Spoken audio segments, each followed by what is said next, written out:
Subject Hindi, chapter number 5, Hind देश के निवासी। चैप्टर का नाम है हिंद देश के निवासी। लास्ट टाइम हमने इन चीज के बारे में पढ़ा था। आज मैं आपको निम्नलिखित प्रश्नों के उत्तर के बारे में बताऊंगी। प्रश्नों के उत्तर दीजिए। पहला प्रश्न है, हमारे देश की क्या विशेषता है? हमारे देश की क्या विशेषता है?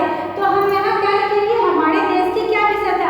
हमारे देश की विशेषता नोट निकालिए। हमारे देश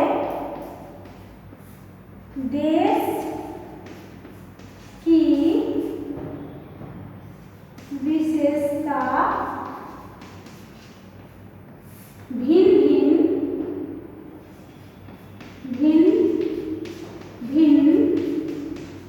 हमारे देश की विशेषता भिन्न रंग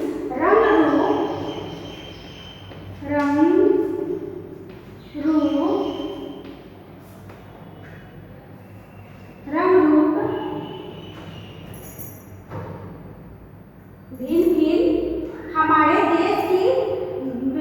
हमारे देश की विशेषता भिन्न रंग रूप में होते हैं।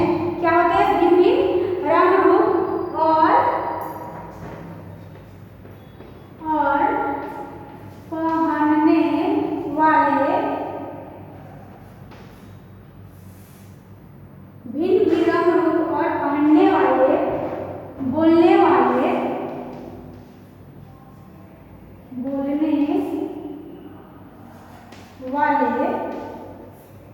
पहनने वाले, बोलने वाले लोग रहते हैं। क्या है?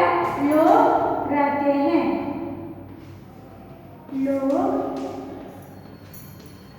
रहते हैं। ओके, लिख लीजिए इतना। इसके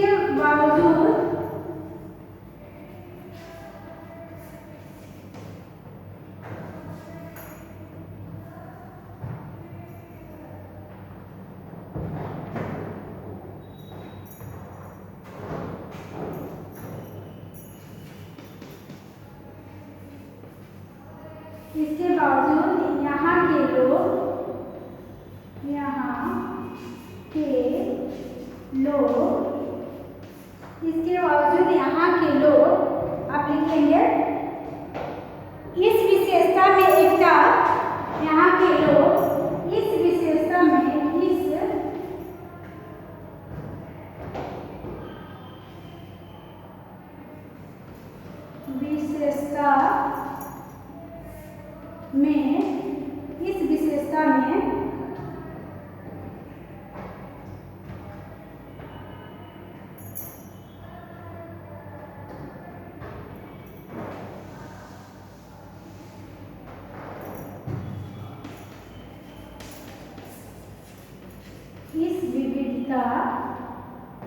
यहाँ के लोग इस विविधता में एकता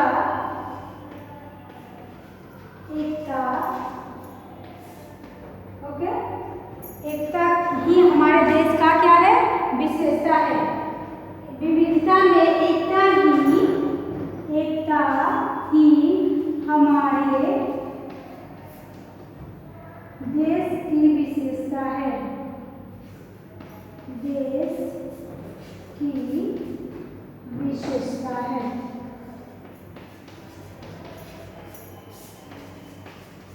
ओके, हमारे देश की विशेषता भिन्न रंग रूप और पहनने वाले, बोलने वाले लोग रहते हैं। इसके बावजूद यहाँ के लोग इस विविधता में एकता ही हमारे देश की विशेषता है। ओके, आप ध्यान से सुनिएगा। हमारे देश की क्या विशेषता है? तो क्या लिखेंगे? हमारे देश की विशेषता भिन्न रंग रूप और पहनने वाले, बोलने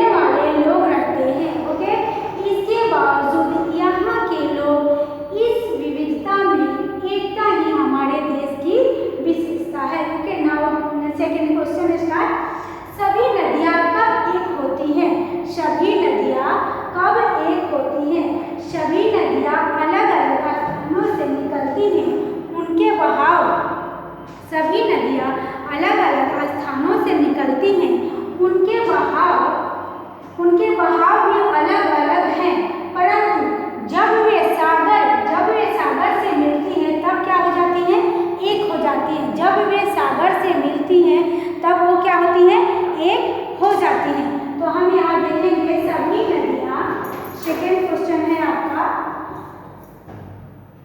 सेकेंड क्वेश्चन,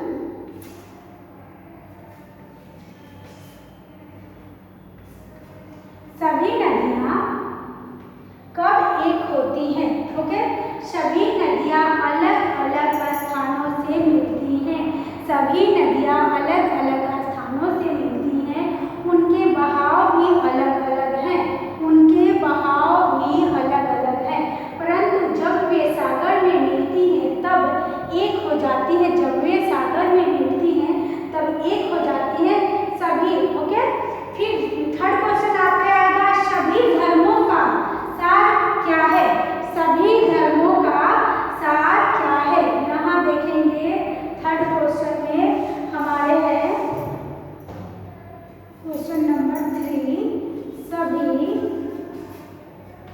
सभी धर्मों का सार क्या है? तो मैं ऊपर काला कर देती हूँ।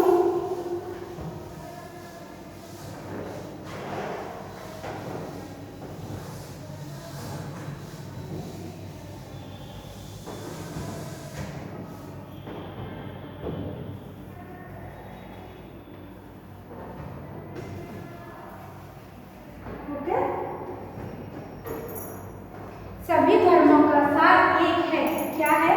आंसर में लिखेंगे, है ना, सभी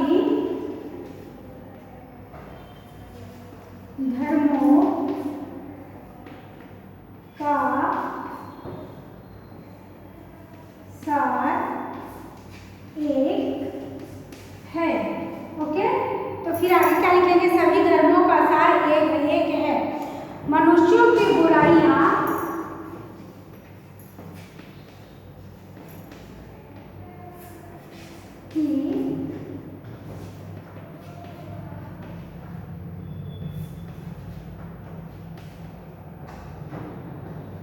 लिख लेंगे,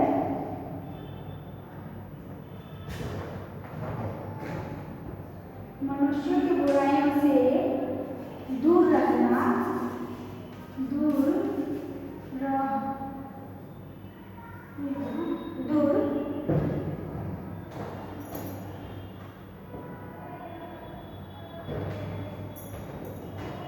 रखना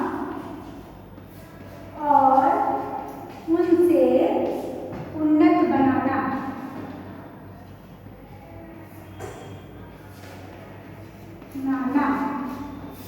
ओके, आप लिख लीजिए, मैं रख नहीं करूँगी, थोड़ी देर बात करूँगी। चलिए, ये आपका आ गया सेकंड क्वेश्चन, आपने फर्स्ट कर लिया, सेकंड कर लिया, थर्ड, सभी धर्मों का सार क्या है? सभी धर्मों का सार एक है, मनुष्य की बुराइयों से दूर रखना और उन्नत बनाना। ओके, चलिए इरेज कर देते हैं, आप नोट में लिख लिए होंगे। नेक्स्ट हम देखते हैं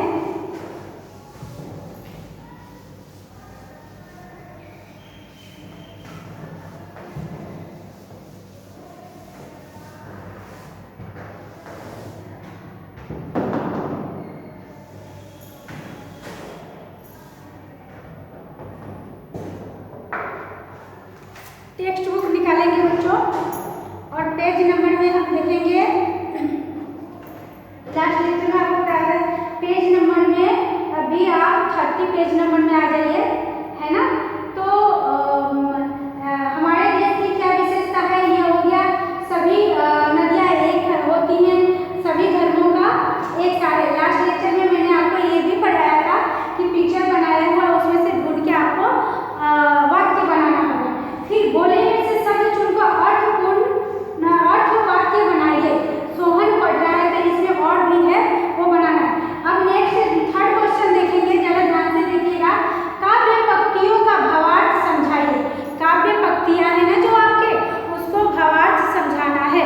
ओके, तो हम क्या करेंगे इसमें, हिंद देश के निवासी सभी जनक एक है, हिंद देश के निवासी सभी जनक एक है, रंग रूप वेश चाहे भाषा चाहे अनेक है, जितना भी रंग रूप चाहे कुछ भी भाषा है वो सब अनेक है। तो हम इसके बारे में आपको लिखा देंगे कि क्या है।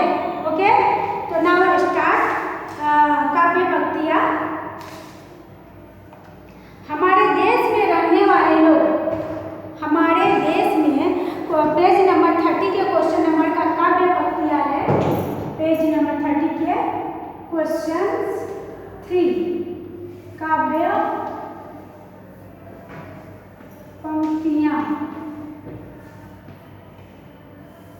ओके,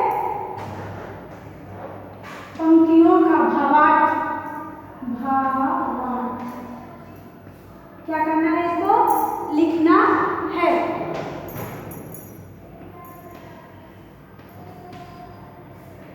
लिखिए। ओके, तो ये इसमें क्या है, पहले हिंद देश के निवासी सभी जनक एक है। क्या लिखेंगे हम यहाँ, हिंद देश के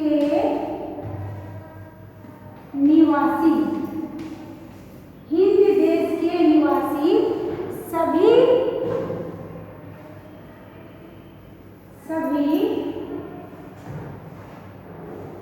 सभी जन एक है। क्या लिखेंगे, सभी जन एक है, सभी जन एक है।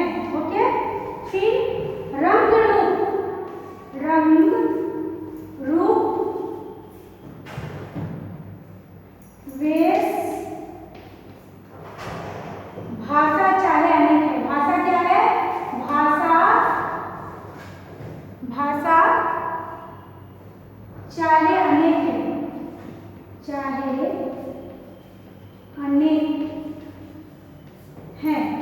ओके, तो ये इसका हम भावार्थ लिखेंगे कि भाषा अनेक है, तो इसमें क्या लिखना है। ओके, फिर हम नीचे नेक्स्ट देखेंगे पेज आपका कि हमारे देश के अनेक नदियां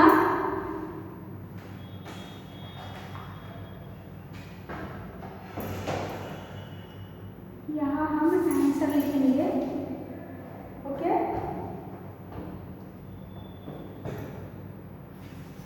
भारत देश में रहने वाले भारत देश में रहने वाले रंग रूप पहनावे, क्या लिखेंगे हम, रंग रूप पहनावे, वेश पहनावे है ना, या बोलचाल, पहनावे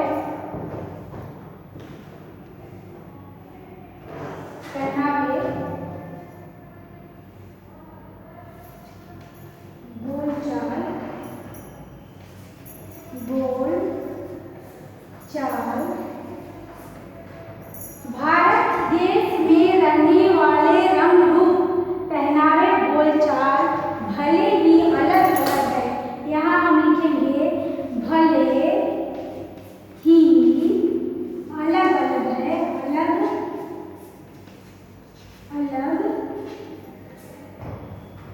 है, भले ही अलग अलग है, लेकिन परंतु वे सब क्या है, एक है।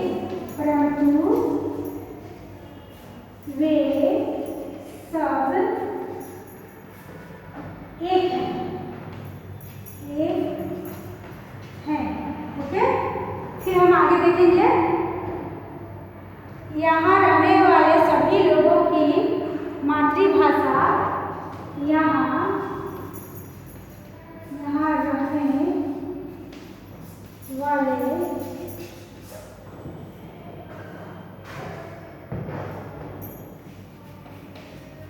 लोगों की मातृभाषा एक है, लोगों की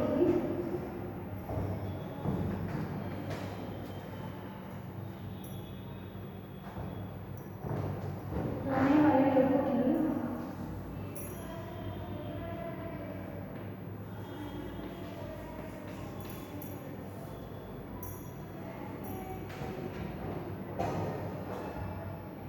मातृभूमि भारत ही है, भारत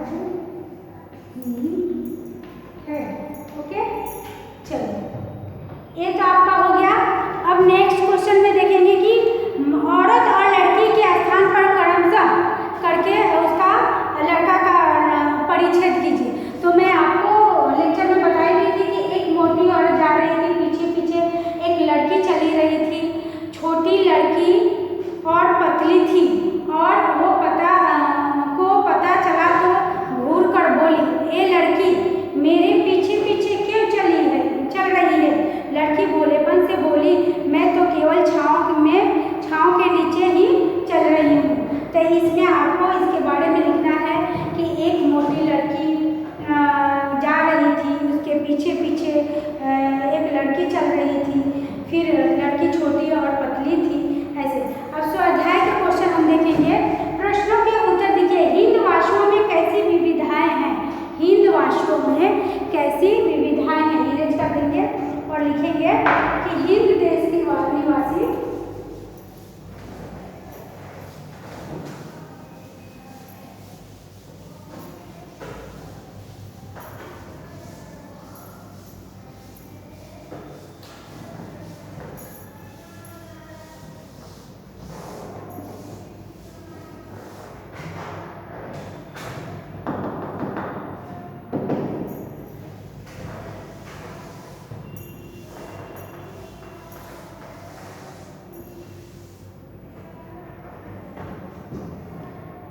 हिंदवासियों में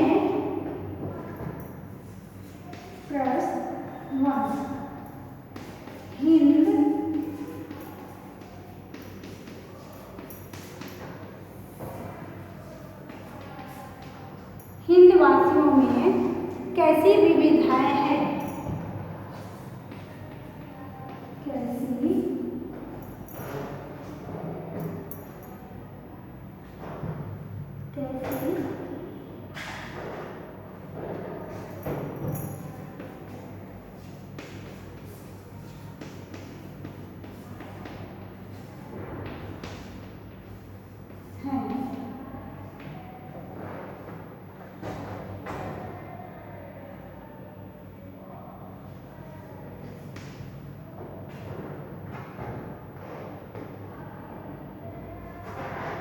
हिंदवासियों में कैसी विविधताएं हैं, तो इसके बारे में मैं आपको बताऊंगी।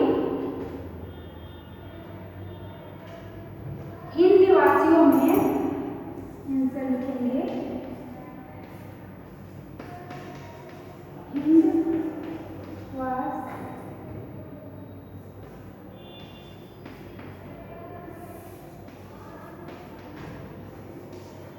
अलग अलग। वन क्वेश्चन लिख के मैं बता दे रही हूँ, बाकी सब आपको ओरल बता दूंगी, आपको लिखना होगा। हिंदवासियों में अलग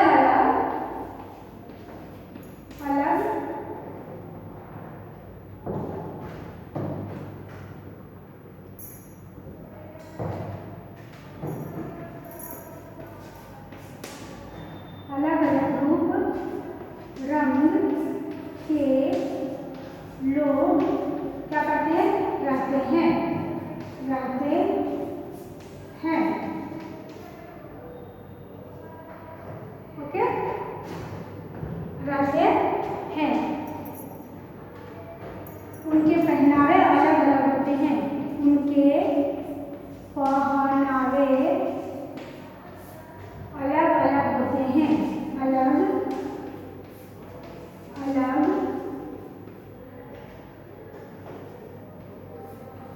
होते हैं। बोलचाल की भाषा भी अलग अलग होती है। बोल चाल की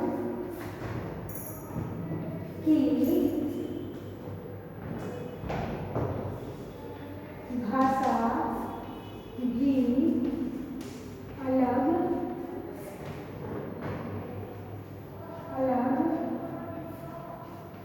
होती है। ओके, बोलचाल की भाषा भी अलग अलग होती है। नेक्स्ट हम क्वेश्चन देख रहे हैं।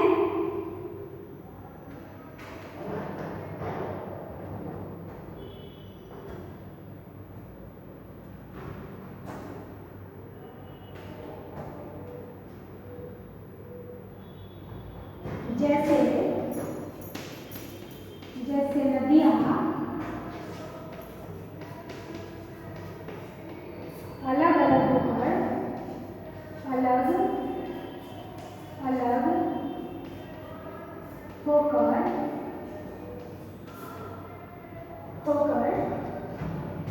जाती है ना, अलग अलग होकर जाती है। हमारे देश के क्या हिंद वासियों में कैसी विविधताएं हैं, तो ऐसे भी लिखते हैं हमारे देश में अनेक नदियां हैं और वो अलग अलग देश से होके जाती है, स्थान अलग अलग है उनका, है ना, उनके पहनावे अलग अलग होते हैं, बोलचाल की भाषा अलग होती है, नदियाँ अलग अलग होकर जाती है। हमें यह संदेश मिलता है कि नदियाँ अलग अलग होकर भी एक जाती है। उसी तरह हम भारतवासी भी अलग अलग होने पर भी उसी तरह हम भारतवासी अलग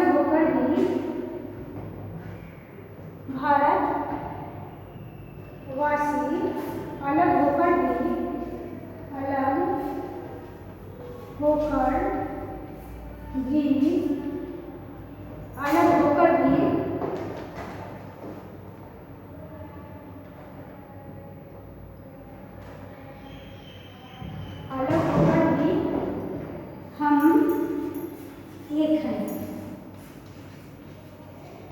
ओके, चलिए नेक्स्ट क्वेश्चन आपका है, माला में कौन कौन से फूल एक रूप के हुए हैं?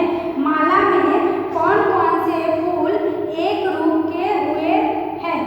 ओके, तो आप ये बताइए कि माला में कौन कौन से रूप एक के हुए हैं। नेक्स्ट क्वेश्चन है आपका, इस कविता में किन नदियों का उल्लेख है? फिर नदियों में हमें नदियाँ से हमें क्या संदेश मिलती है, नदियाँ से हमें क्या संदेश मिलती है, ये भी लिखते हैं। तो फूल में कौन कौन सा है आपको? मोगरा, गुलाब, जूही, चंपा, चमेली। सेकंड क्वेश्चन का, माला में कौन कौन से फूल के रूप हैं? तो मोगरा, गुलाब, जूही, चंपा इत्यादि फूल है। इस कविता में किन किन नदियों का उल्लेख किया गया है? इस कविता में किन किन नदियों का उल्लेख किया गया है? इस कविता में इन नदियों का उल्लेख किया गया है, जैसे गंगा, यमुना, सरयू और ब्रह्मपुत्र और कावेरी। गंगा, यमुना, सरयू और ब्रह्मपुत्र, कावेरी। तो फर्स्ट क्वेश्चन आपको मैंने लिखा दी, सेकंड क्वेश्चन ओरल होगी कि माला में कौन कौन से फूल के एक रूप हुए हैं? तो चंपा, चमेली, जूही जो मैं बताई थी। इस कविता में किन किन नदियों का उल्लेख हुआ है? तो इस कविता में गंगा नदी, कावेरी, ब्रह्मपुत्र इत्यादि का उल्लेख हुआ है। नदियों से हमें क्या संदेश मिलता है? नदियों से हमें क्या संदेश मिलता है? तो नदियों से हमें यही संदेश मिलता है कि हमारे देश में अनेक नदियां हैं, लेकिन अलग अलग होकर भी हम एक साथ में रहते हैं। फिर क्वेश्चन नंबर आ जाइए 30, पेज नंबर 31 निकालिए। 31 में पेज नंबर देखिए आप बच्चों, पोस्ट में जो शब्द समानार्थी नहीं है उन पर घेरा, उन पर क्या करना है आपको? ऐसे सर्कल देना है। आप यहाँ बोर्ड में देख लेंगे कि मैं आपको बता रही हूँ, यहाँ देखिए समानार्थी शब्द। ओके,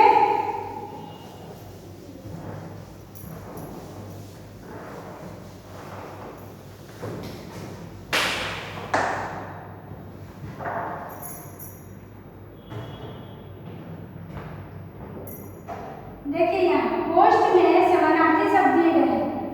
प्रश्न नंबर 2, पोस्टक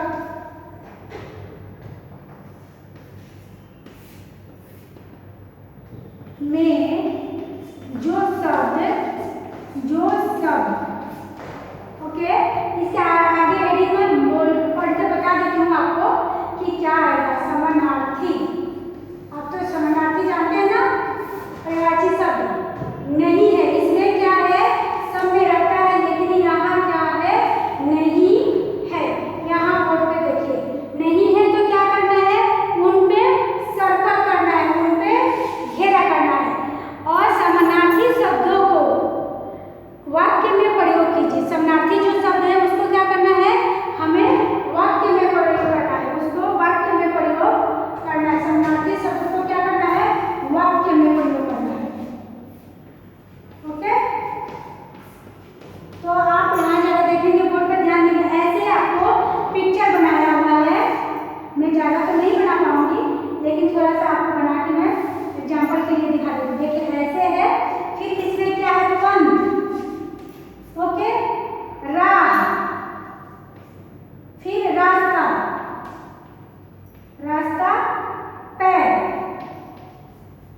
भाग भी ऐसे हैं, पिक्चर बनाया हुआ है, आप टेक्स्ट बुक में एक बार ध्यान देंगे, ठीक है।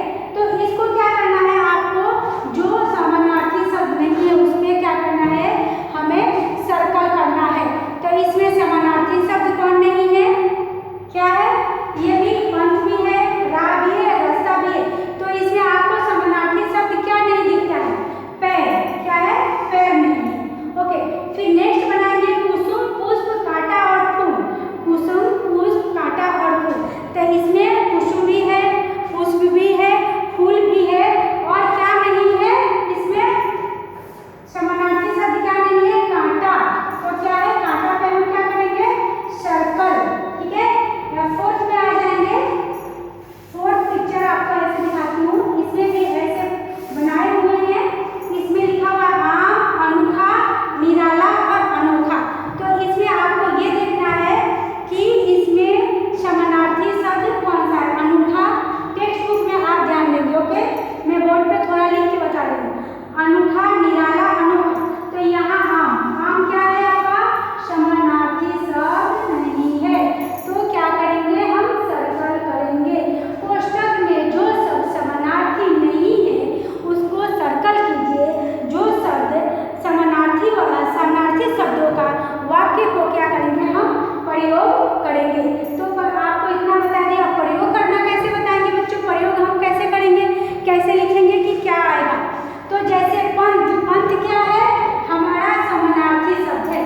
तो यहाँ मैं लिखती हूँ पंथ, ओके। तो इसको वाक्य में प्रयोग करना है, क्या करना है, वाक्य में। तो वाक्य में किस तरह प्रयोग करेंगे, यह पंथ सरल नहीं है, यह पंथ, क्या लिखेंगे, यह पंथ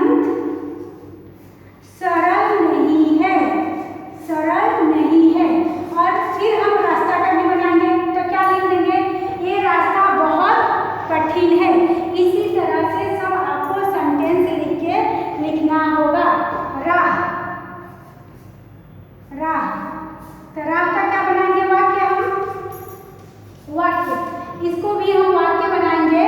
मुझे नई राह मिल गई, क्या मिल गई, मुझे नई राह मिल गई, मुझे नई राह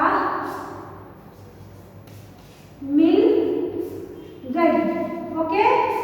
तो आपको ऐसे लिखना है, क्या, यह पंथ सरल नहीं है, राह, वाक्य, मुझे नई राह मिल गई, ठीक है।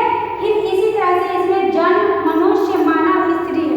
तो जो समानार्थी नहीं है उसको सर्कल करेंगे, और जो है उससे हम वाक्य बनाएंगे। तो जब जैसे मैं आपको दो वाक्य बना के बता दी, ऐसे बनाना है आपको रास्ता का, फिर उसके बाद कुसुम का, पुष्प का, फूल का।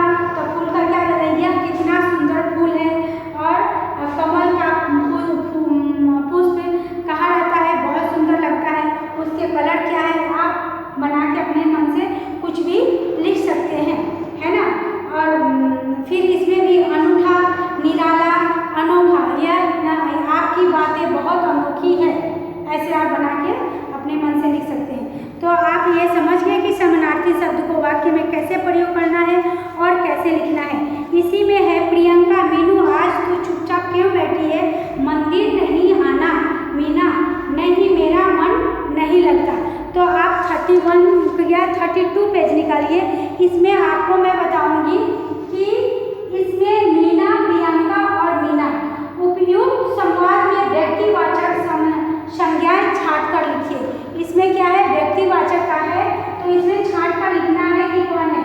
जैसे कि प्रियंका क्या है, व्यक्तिवाचक और संज्ञा, और मीना क्या है, यह भी व्यक्तिवाचक संज्ञा है, और सीमा क्या है, यह भी व्यक्तिवाचक संज्ञा है। तो बच्चों आज के लिए समानार्थी शब्द के बारे में मैं आपको अच्छी तरह से डिटेल्स में बता दी। आई होप आप समझ गए होंगे कि इसमें क्या है। फिर नेक्स्ट लेक्चर में मैं बताऊंगी कि इन व्यक्तिवाचक संज्ञा के शब्दों के लिए प्रयोग किया गया है उनकी सूची बनाइए। हम उनका सूची बनाएंगे, जैसे प्रियंका के लिए, मीना के लिए और सीमा के लिए। तो क्या क्या करते हैं इसके लिए बनाएंगे। ओके बच्चों, तो आज बस इतना ही आज के लिए। आई होप आप समझ गए होंगे। Okay, thank you.